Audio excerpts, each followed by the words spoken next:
Hey beautiful people, welcome back to my YouTube channel. If you're new, you're welcome. My name is Rosina Sharon. Guys, I know I keep saying I'm coming back, but I don't, but it's okay because I'm taking my time. Okay, I'm trying to take this thing one day at a time. Okay, there is something moving around my lens, that is why it just entered my lens, Jesus Christ. But anyway, so get ready with me as we talk about what has been happening in my life. I wanna do like a life lately kind of vlog as we do makeup. Okay, so we're going to start off with the eyes. I think I'm gonna do a smoky eye with a very subtle face today. So yeah.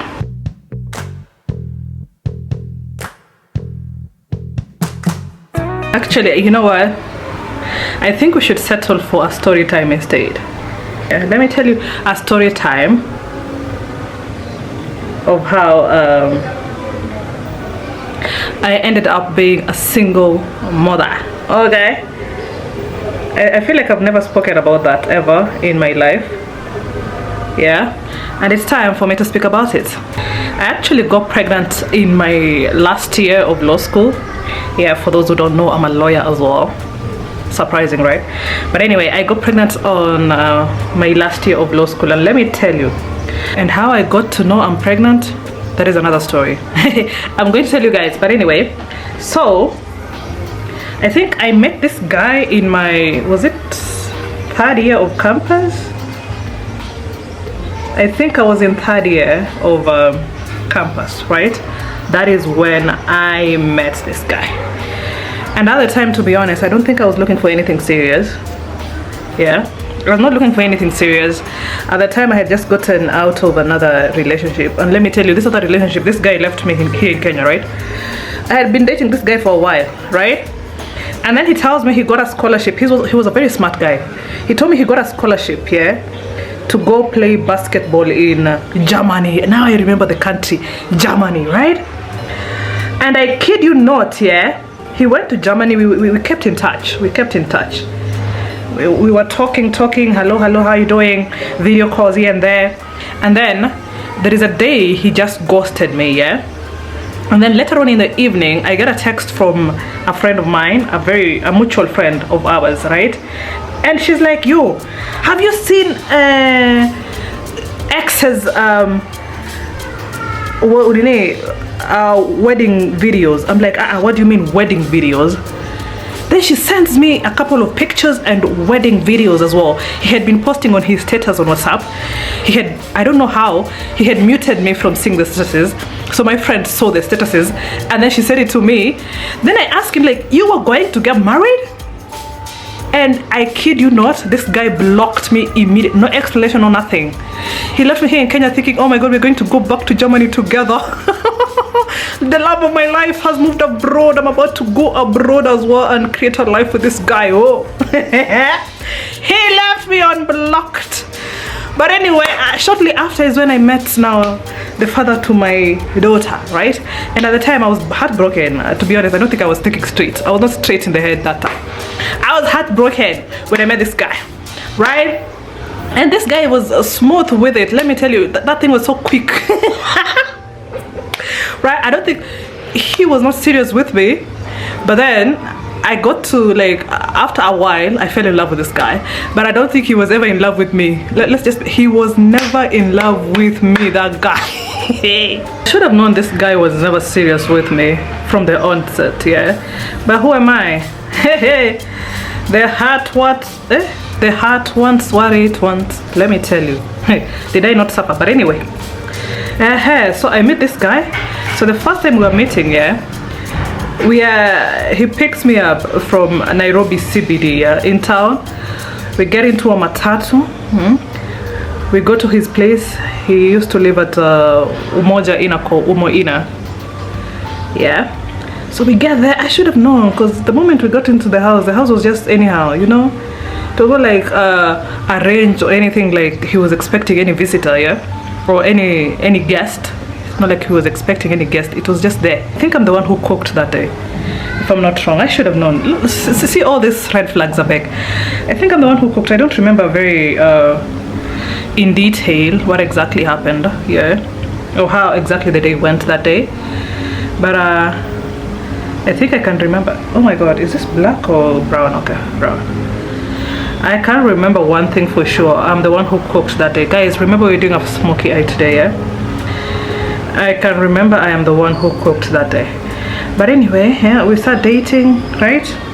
Or rather, I'm thinking, I'm Dilulu in my mind, I'm thinking we are dating, but in this guy's mind, I am not, I am just, you know, any other passerby, right? So we start dating, or rather, I mean, in my Dilulu mind, I'm thinking we are dating, right? So we date. I think it's past 1 year now, right? And then I go back. No, we start dating, but in between, you know, because I was in school, yeah, I kept going back and forth. I'm in school. When I get time, I come to see him, like that, you understand? But this whole time, he had a whole other girlfriend that I did not know about. I was thinking I'm the only one. You get? I was the Lulu. I was thinking I'm the one and only, the future, the wife, the everything, child.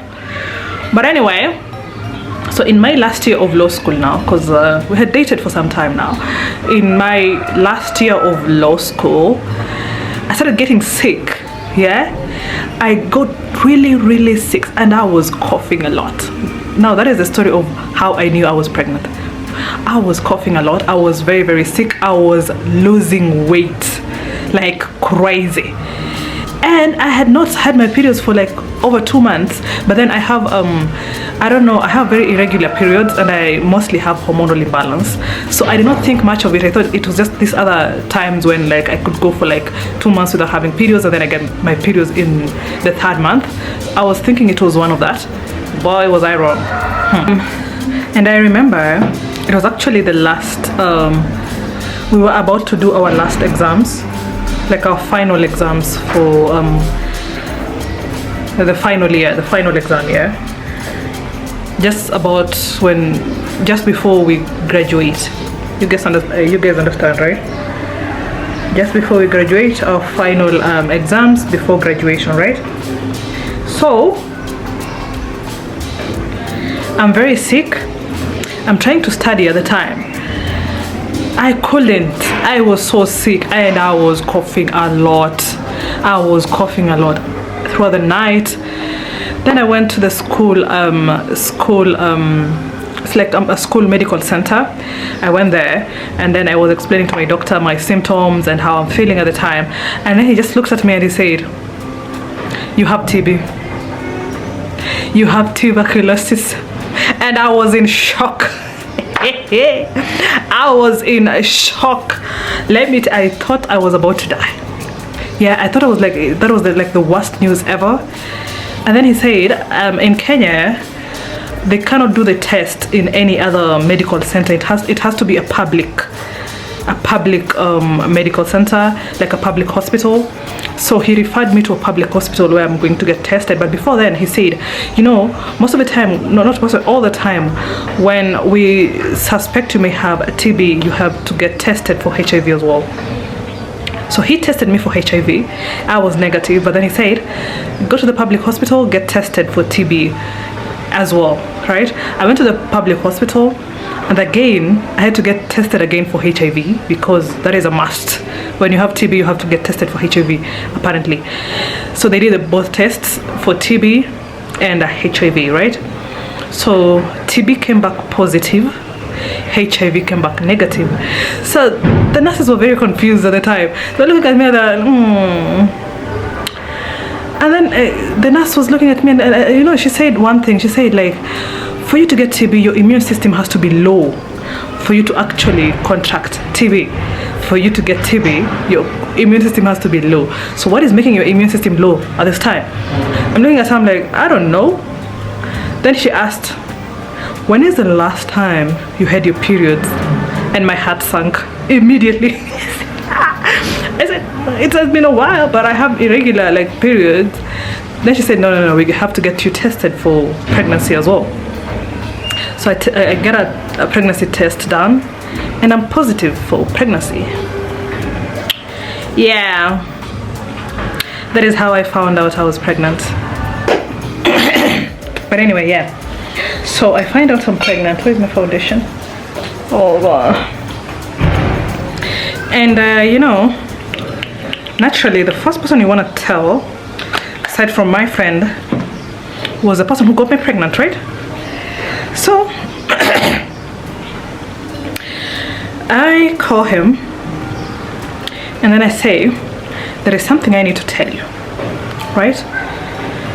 And he asks, what? I say, I'm pregnant. This guy hangs up immediately. Then I text on WhatsApp. I'm like, yeah, I just found out the news right now. I'm pregnant and you're the dad. No, he's like, no. Are you sure you're not sleeping with anyone else? I'm like, God, Jesus Christ of Nazareth. Why would I be doing that? That is not what I do. That is not me, right? So I'm very certain it's his, because he is the only one I'm sleeping. I had been rather, intimate with, right? He doesn't want to believe that shit. And then I tell him, then he's like, how did you find out you're pregnant?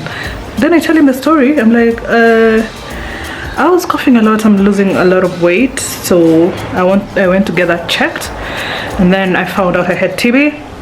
And he could not let me finish. The moment I said TB like this, oh my God. He sent me paragraphs after paragraph after paragraph. Oh my God, that is how you have infected me with HIV. I'm like, I'm not done. I am not positive for HIV. I'm positive for TB. And he could not believe that somebody can have TB without having HIV. He could not believe it. And let me tell you, all sorts of accusations. He just, all sorts of accusations, let me tell you. Oh my God, he called me a titute. You guys understand? Oh, he insulted the hell out of me, let me tell you. And then I'm like, no, you know what? You could go to the hospital, get tested. If at all I had infected you, if at all, you would test positive for HIV as well, right? Go get tested. If you're negative, it means I did not do nothing, right? He doesn't want to listen. And then he ghosts me for a while, right? And I think he went and got tested at some point. And that is when he started believing that I was not actually positive for HIV. And then he started talking to me again. And guys, bear in mind, after you get tested after you test positive for TB, they put you in quarantine for a while, right? And remember, that was the final week. It was actually the final weeks of me doing my final exams for law school. So I couldn't do my exams. I was in quarantine. People were doing their exams. I was in quarantine while people were doing their exams. I tried doing the last bit of the exams, but I was not even in the right mental space for me to do those exams, to be honest. I had never failed in my life ever. Surprisingly enough, even with the test I did, I think I only did 2. I actually passed on those tests. The rest of them I did not do. But while I was in quarantine, right, I had told my best friend the same story. I said, oh my God, I got tested positive for TB. And you're in isolation, you're alone, you don't have anybody to talk to. And it's something very, very scary. You're pregnant, right? You have TB. The person who's responsible for this pregnancy has said, you know what? You and that baby, right? So you're alone. You need friends at the time. I tell my best friend the same story. Guess what this chick does? She goes and tells the whole school that I am positive for HIV. I have TB because of my HIV positive. And let me tell you, that experience was so traumatic. You guys don't understand the impact that thing did in my life. It was so traumatic. Imagine going back to school and everybody has had this room. And I was a student leader at the time. I was a student leader. Everybody is hearing rumors of you having, and you know how campus kids are, yeah. They spoke about me. I was a topic of discussion for a longest time, and in a negative way. I swear to God, I would cry. And remember, I'm pregnant. I would cry myself to sleep every single day. I was just trying. I don't know how I was strong. I was just trying. I was crying myself to sleep every single day. I was depressed while pregnant and in isolation, and you don't have friends because the one friend you thought would have your back has betrayed you, and now you don't even know who to trust. And I couldn't even talk to my mother because my mom was disappointed in me at the time, or my family per se. My sister, yes, I would talk to my sister once in a while, but everybody else, It was so hard. Yo, it was so hard. This guy comes back. Hold on, guys. Let me finish blending in the foundation and then I come back. So I'm there traumatized, right? I have been betrayed by the people I held dear at the time, right? So I'm just there alone, trying to survive. And you know, TB medication, you have to be on it for at least 6 months. Okay, my medication was actually for 6 months. So the deputy dean, the assistant dean rather, had to come to me. Imagine, the assistant dean had to come to me because she knew I was a very, to be honest guys, I'm not even saying this to brag, but I was a very bright student. Ask anybody who was with me in law school, they would tell you I was a very bright student even in law school. So she knew I was a very bright student, right? And she knew my potential at the time, right? And then she knew the stress I was going through at the time. So she came to me and spoke to me and said, you know what, there is no need of you being here. It's okay for you to defer, even if it's just for a year, for you to take a break, go give birth, you know, because this whole thing is detrimental. I don't even know how you're surviving right now, but it is very detrimental to your mental health. Take a break for 1 year. You're going to come back. I know you. And when you come back to do your exams, because I had done the coursework already, when you come back to do the exams, I know you're going to pass. So just take this year off. So that is when I carried my bags and my pregnancy, and I went and stayed with my sister the rest of the pregnancy period while I was taking my medication. So I was just with my sister. I was depressed, and I don't think my sister understood my situation at the time. Yeah, I was depressed. I was just there. I did not have any morale for anything, to be honest. So I was staying with my sister for the period I was oh my god, I was not supposed to bring this into the under eyes. Oh, it's okay though. I was staying with my sister the whole time, right? So towards when I was almost due, yeah, I spoke to this guy again, because you know, he had been ghosting me. Guys, remember that part. He had been ghosting me. So I spoke to this guy and I'm like, yo, I'm almost due and we've not even discussed the plan for, like, you know, the birth of the child and everything else. And again, he does not respond much. He does not respond much. The only thing he asks is whether I'm going to give birth via, you know, C-section or, you know, the other way, right?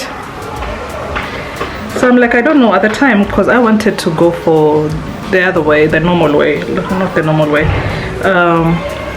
the vaginal birth, you get. That is what I wanted to go for at the time. That is what I could, I thought would be in my budget, but I did not have any money, to be honest. I was just a student who had just come out of school, so no money, no nothing. So you guys can imagine, right? So then he leaves me on red again. So I'm just there. I said, you know what, because I know where this guy stays, let me just go and confront him, because what? And let me tell you, rookie mistake. Don't ever do that in your life. Don't ever go to a guy's house without any formal invitation. My sister, you will die. You will die. I'm telling you, you will die. I carried my 9 months pregnancy. Bang, bang, bang to Umoja Inako. I go there at the door. Kong, kong, kong.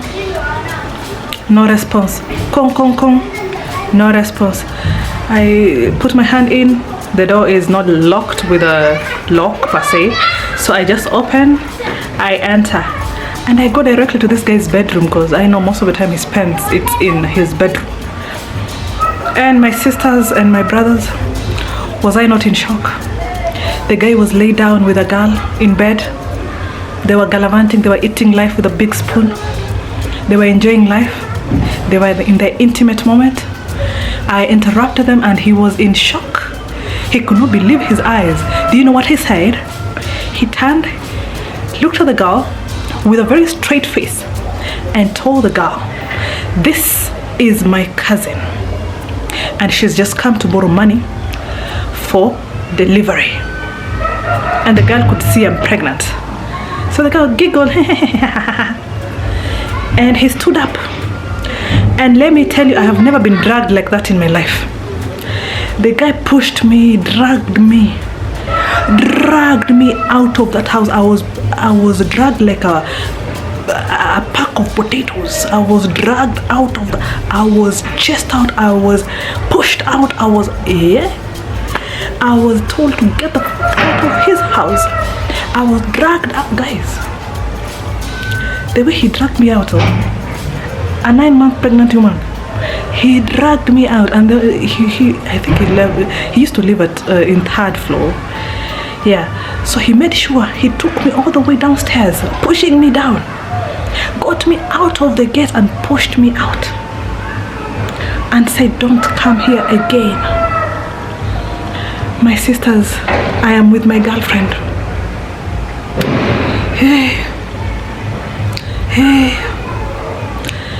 I carried my pregnant Sopho, got in a cab. I cried the whole way. I was supposed to give birth in 3 weeks. I was 3 weeks due at the time. Can you imagine? I gave birth like 3 days later. But hey, let me tell you, me and the cab guy, I cried the whole journey. The cab guy was, he tried consoling me. He could not. He took me straight to the hospital because he was scared. He thought something would happen to the baby because I'm too stressed. He left me at the hospital. He said, I cannot take you home. You have to go get checked. So fast forward to the day I'm giving birth. I gave birth like 3 days later, to be honest. I feel like I was too stressed. I was going through a lot. So labor started 3 days later after that whole incident happened. Right? Fast forward to that day. So, because I'm a broke girl, yeah, my sister is broke too. We are all broke. I am in labor. I go to the hospital. Let me tell you, when my labor started, yeah, while I started feeling the labor pains, I asked my sister, because my sister was a mom at the time. I'm like, how do labor feel? Like, how does labor feel like? And she's like, no, this one that you're calm like this, you're not in labor. I said, okay, cool. But then it was like cramping. I said, if I'm not in labor, then something is wrong with the baby. So I took myself to one of these places here around. And I say, I went to that hospital and I asked, like, how does labor feel like? They're like, where exactly were you planning to give birth? Then I tell them the name of the hospital. They said, go there. I don't have money for transport here. So I walked all the way from Kahao and Dani to Githurai. It's not that far, but for somebody who is 9 months pregnant, and it's a walking distance from Mama Land in Kahao and Dani to all the way to Githurai. Walking distance. I walked. By the time I got to the hospital, I was in labor. Then they measured me. I was like 5 centimeters dilated already, and they said, no, we have to admit you today. And that is how I knew I was in labor. So I called my sister. I'm like, yo, they said like I'm giving birth today, so come. She comes. Thank God I had already packed the bag for delivery because I was prepared. But then we're all broke, so we don't have money to pay for nothing. So I text the father of my child. I'm like, hey, I am in the hospital. I don't have any money. Could you kindly send us anything, even if it's small? I do a deposit at least. Then I can look for the other money later. Then he texts back. He says, stop disturbing me. I'm with my girlfriend. I said, hey. And then after he said that, he sends the money. And you know, let me tell you, when you're in labor pains and you're a pregnant woman, you're not thinking straight. I sent the money back. I said, stay with your money. If you're here to disrespect me, stay with your money. Somebody who's broke, Hana mbele wala nyuma, I'm telling him, stay with the money. Did I not beg for that money back after that?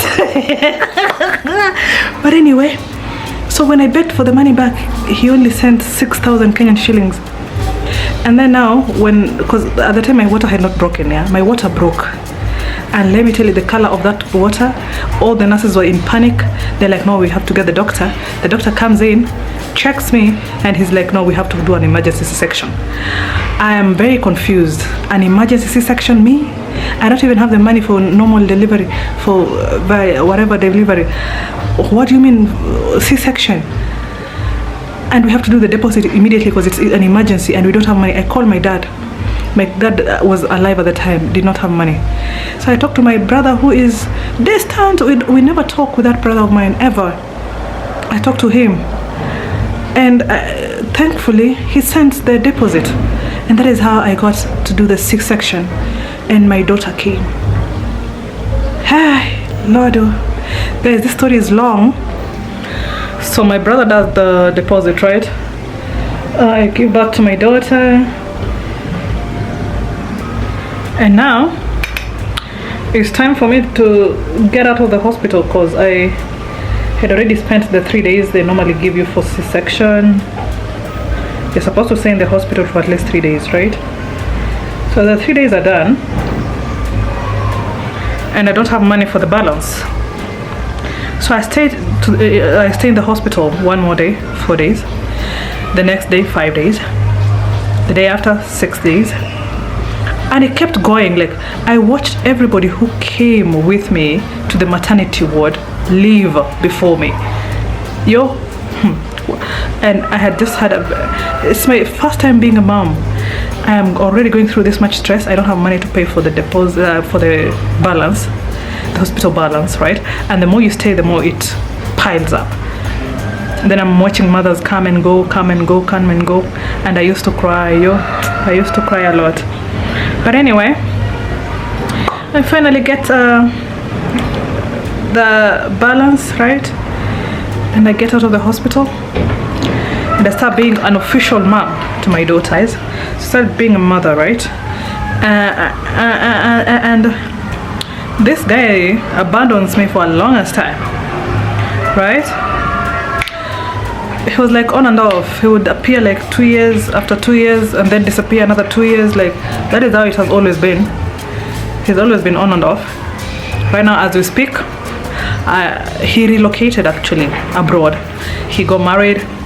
He has his other kids, and he has disappeared. I don't know what the hell is happening in his life. He does not know what the hell is happening in mine or his daughter's life. So that is how I became a single mom. Okay. And I feel like